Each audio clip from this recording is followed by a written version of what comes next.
Hi, this is Dave Tyler with MusicMaster, and I want to talk to you about something I'm pretty excited about. InfoAudio and MusicMaster real-time integration. They're talking back and forth. Using MusicMaster's Nexus and InfoAudio's integrator, the communication is ongoing. Let me give you an example. You know how you have to schedule a log and then export it to automation? You don't have to do that anymore. When you're using these two, when you schedule a log in MusicMaster, InfoAudio already has it. And yes, you can continue to edit, of course. A really important element of what we do these days is reconciling. We need to know what actually played accurately for ASCAP, BMI, Cadence NPR, Sound Exchange, CanCon, whatever. Or maybe just for yourself, you want to know what actually played. Now, if you're like me, I kind of pad the end of my hours in case I run short with 2 or 3 extra songs, and they generally get bumped. They come from an oh wow category or gold or whatever.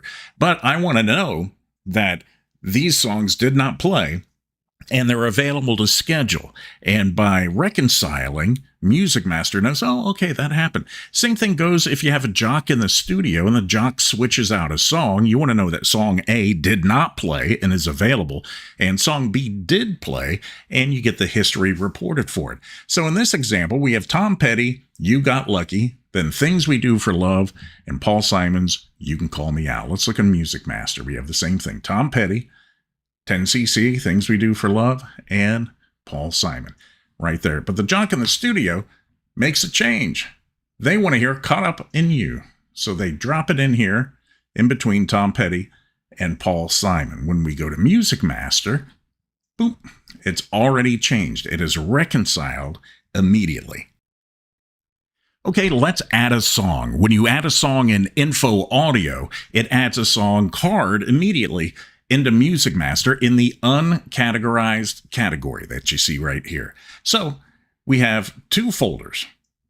I have my source folder here of new music, and this is the folder where all my audio lives in InfoAudio, where the songs get played from. And I'm going to add the new Benson Boone song. I drop it right here into that library. And in InfoAudio, you've heard us talk about the integrator. Here it is. Mine's set up for 45-minute intervals. You can set it up for a minute if you want. It would be pretty busy, but you can certainly do it. And what that does is that updates the information on both sides. In this case, because we want to get to it and we want to see it, we're going to go ahead and click the integrator manually here and go back to our uncategorized category, and the song will pop up here in just a second. And there it is. So we have Time of My Life by Benson Boone. Note that the intro and run times are not populated. But remember, we're talking back and forth here. So I'm on the song. I know which category I'm going to put this into, my 2000s. So I'll just drop it in there. And then we have our user tools. And this is the InfoAudio DX editor or Marks editor. And this is where you can set your intro times and your mix point, essentially like your tone to fire the next element in the log. And we can even snug up the audio file itself at the end. So let's go ahead and set the intro.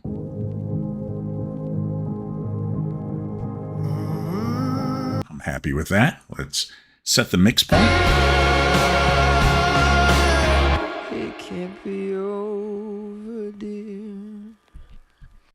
And so you can see where I set it at 331.9. That's where we'll fire the next element, be it a song to segue into, or if it's a liner. And I can even say, okay, well, there's a little extra time at the end here, and that's just dead.